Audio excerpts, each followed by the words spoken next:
Arafah Rianti, komika sekaligus artis kelahiran 1997 yang merupakan runner-up dalam ajang stand-up comedy tahun 2016 ini awalnya pemalu dan sulit berbicara di depan umum, namun kini ia bermain film hingga bisa membeli rumah dan mobil serta membuka usaha rental PS. 29 November kemarin, usaha rental PS-nya sempat kemalingan dan kehilangan ponsel yang diletakkan di etalase, namun pencuri tersebut sudah ditemukan dan membuat Arafah merasa kasihan karena mencuri untuk membeli susu anaknya hingga tidak melanjutkan kasus ke jalur hukum.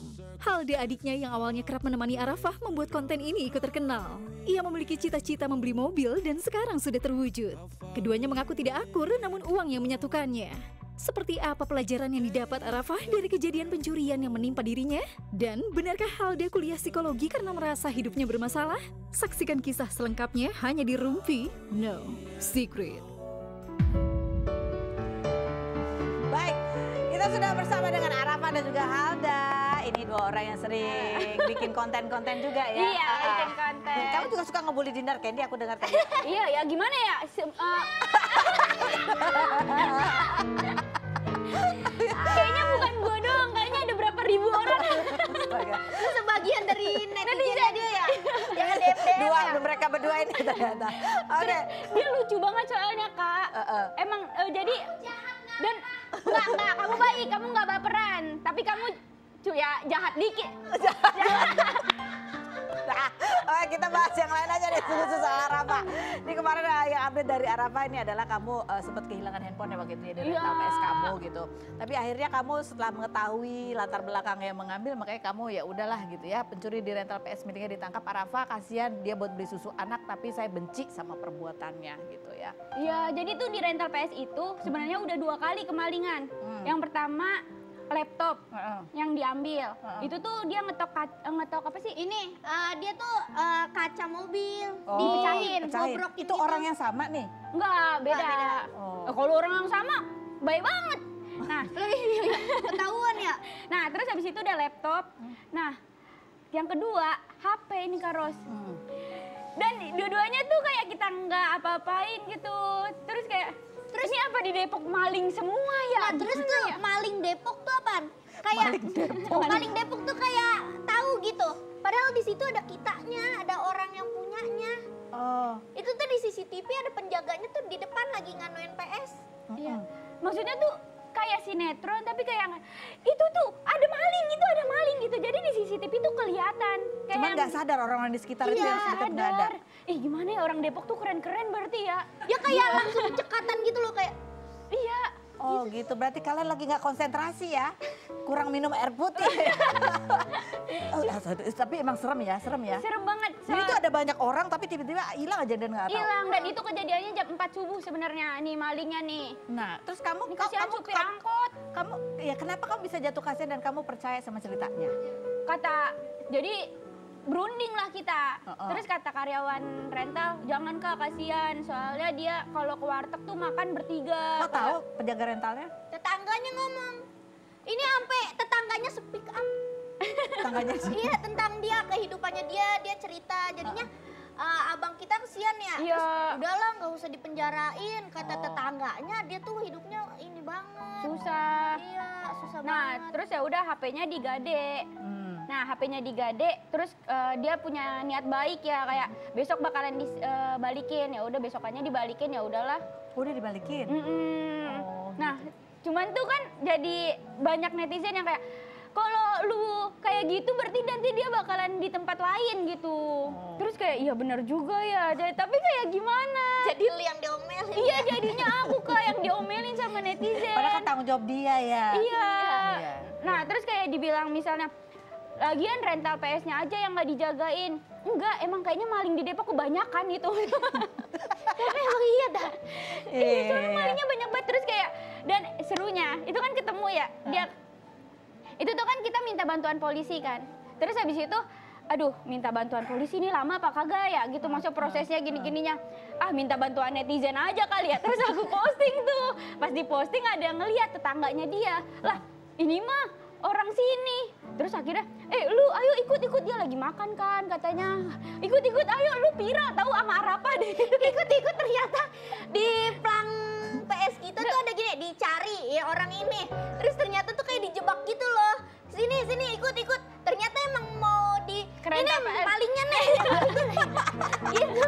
Oh dibilang viral. Iya, Ternyata beli bawah emang soalnya dijebak. lumayan viral Kak di Depok 24 jam udah masuk di area Depok masuk Iya. ya semuanya. Kayaknya sampai semua anuan platform kota-kota gitu. Jadi ada. walaupun di sana mungkin kalau ada kejahatan itu tapi juga netizennya gercep-gercep ya. Iya, makasih netizen semua.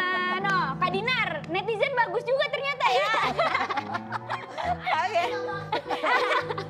Oke, sekarang yang berikutnya. Nah ini ada lagi nih Halda. Kemarin kita pernah nanya ya Halda kalau udah ini mau kuliah di mana gitu kan. Kamu sempat bilang bingung ya. Aku belum Iya. tahu nih ternyata udah dijawab nih. Dia mau kuliah di psikologi katanya. Karena merasa relate sama hidup kamu Iya. sambil berubah jalan. Iya, tapi emang iya. Coba kita lihat dulu statementnya berikut ini. Emang gue punya cita-cita lain selain punya mobil itu doang? Kagak tahu cita-cita gue pengen ini doang, pengen punya mobil. Udah itu doang. Udah kelas 3, tapi dia nggak tahu mau kuliah atau enggak. Masih belum tahu juga. Iya, kayak Allah. Dia nggak tahu minatnya dia di mana, nggak Belum tahu. tahu apa pengen langsung nikah aja sekarang. Hah? Dia kayaknya sama laki-laki aja nggak minat. Kuliah di mana? Di Gundar, Jurusan apa? psikolog. Keren. Hah? Kenapa lo ngambil psikologi? Ya karena kayaknya ada yang bermasalah dari hidup gue, gue pengen tahu gitu. Ya lo ke psikolog bukan kuliah psikologi. Tapi sekalian nyari tahu, soalnya Oh. teman-teman gue juga pada ini mentalnya pada acak-acakan juga. Udah masuk nih. Udah Iya. semester berapa? Udah semester 3. Oh udah semester 3, oh bisa loh ya ditanya ya. Ini seandainya nih ya. Seandainya. Ini seandainya. Kan udah lumayan lah, semester 3 tuh berarti udah 6 semester ya kan? Udah semester 3 semester. Oh 3 semester. Berarti 1,5 tahun lah ya, udah lah ya. Masalahnya nih masih kagak tahu apa-apaan ini. Gampang kok pertanyaan, seandainya nih ada yang mau konsultasi nih mengenai hubungannya sama bapaknya yang nggak baik, kurang kasih sayang dari bapaknya. Nah kira-kira kamu nasihatnya apa buat Oh, dia? itu Daddy Isus ya? Gaya banget Daddy Isus. Tahu gak lo Daddy Isus? Nggak tahu apaan tuh Kak. Tuh Daddy Isus nggak punya kasih sayang dari bapaknya. Oh, terus Iya. biasanya efeknya apa tuh? Itu efeknya jadinya dia ngasih, dia jadi kayak minta kasih sayang ke orang lain gitu. Oh, gitu. Jadi kayak aus kasih sayang gitu loh. Oh, terus jadi Misalkan ngatasinnya gimana? Oh, punya pacar. Ah, cara ngatasinnya punya pacar? Iya, karena pasti tuh kita mintanya tuh ke pacar kita. Karena kita kurang kasih sayang kok dari bapak kita. Jadinya kita perlu cowok. Itu solusinya? Itu sih kalau gua. Kalau yang lain mah kagak tahu dah. Kalau ada yang konseling dia dipukulin sama suaminya, tapi dia nggak bisa pisah karena anak. Nah itu gimana cara kamu biasanya mengobati dia? Ya. Aduh, bahas rumah tangga. Lu aja belum berumah tangga. Tahu ya. Gue aja masih keder ya. Itu mendingan diudahin aja. Itu kagak tahu kalian kayak gimana cara ngatasin. Dia takut dosennya nonton, sini-sini. Salah ngasih informasi ini orang. Gue bilang gue kagak tahu apa-apa aja di psikolog, gue takut dilabrak sama dosen gue. Terus selama ini gue ngajarin lo apa? Dia kan baru 3 semester, belum banyak ya. Emosi kali aja. Kalau lagi menghadapi orang tua, Nah. ya yang konseling kalau anaknya lagi mengalami pembulian, gimana tuh? Supaya dia mungkin ada rasa marah gitu kan, kesel, marah. Itu sedih. mendingan Atau anaknya juga kan kalau dibully kan pasti ada rasa Iya, sedih. insecure. emaknya harus ngelabrak anaknya gak sih? Ini psikolog atau apa sih? Dikit-dikit tuh labrak. Psikolog Depok emang hobinya ngelabrak mulu. Harusnya lu jangan apa-apain anak gua gitu. Kamu maunya begitu ya? Iya, jadinya kan pasti anak kecilnya langsung metalnya, emaknya galak, jangan gitu. Ini psikologi Depok. Kalau psikologi Jaksel mah bukan kayak gitu kali, Da. Iya, langsung ini. Jangan dibantah. Anak-anaknya nggak boleh diinin. Jadinya tuh psikolog tuh katanya kalau psikolog anak tuh nggak boleh dibantah. Nanti otaknya ngedon gitu. Jadinya harus pelan-pelan orang tuanya kasih taunya.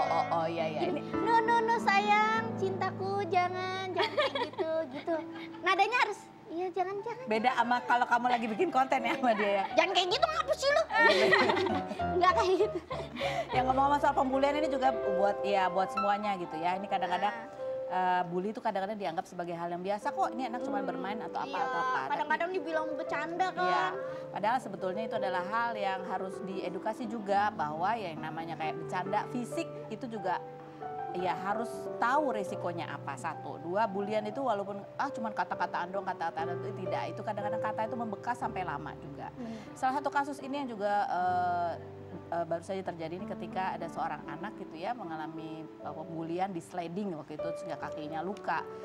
Pihak sekolah menganggap itu nggak ada pembulian, kok hanya bercanda biasa. Tapi karena luka itu kemudian terus semakin parah sampai akhirnya ada diagnosa penyakit juga di situ sehingga menyebabkan kondisinya juga semakin parah hingga pada Desember kemarin sang anak yang bernama Fatir itu meninggal dunia. Bagaimana keluarga korban ini menghadapi duka yang mereka hadapi dan juga ada tuntutan hukum kepada pelaku.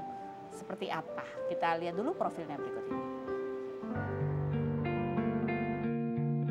Fatir Arya Adinata, siswa SDN Jatimulya 09 berusia 12 tahun ini Februari lalu terkena kasus pembulian oleh temannya berinisial L yang menjegal atau mensliding kakinya hingga jatuh. 3 hari setelah kejadian, Fatir sulit berjalan hingga kakinya bengkak dan memar. Diana Novita sang ibu sempat mendatangi sekolah untuk melaporkan masalah tersebut, namun pihak sekolah menyebut tidak ada perundungan dan hanya bercandaan anak SD. Setelah itu Diana bertemu orang tua L dan dijanjikan uang senilai 200.000 selama 10 kali untuk pengobatan.